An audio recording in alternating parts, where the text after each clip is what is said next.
আসসালামু আলাইকুম, এলো খুশির মৌসুম, রমজানের ওই রোজার পরে এলো রে আজ ঈদ। ঈদ মুবারক ঈদ, ঈদ মুবারক ঈদ, ঈদ মুবারক ঈদ, ঈদ মুবারক ঈদ। যদি এই দোয়াটি 100 বার পরে কোনো দিন পৃথিবীর কোনো মানুষের কাছে তার হাত পাততে হবে না, পৃথিবীর সব কিছু তার পায়ের নিচে আল্লাহ হাজির করে দিবেন।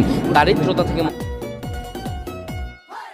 في من هديت وعافنا في من عافيت وتولنا في من توليت في من هديت وعافنا في من عافيت وتولنا في من توليت চাঁদ হেসেছে, মনের মেহফিল জমে উঠেছে।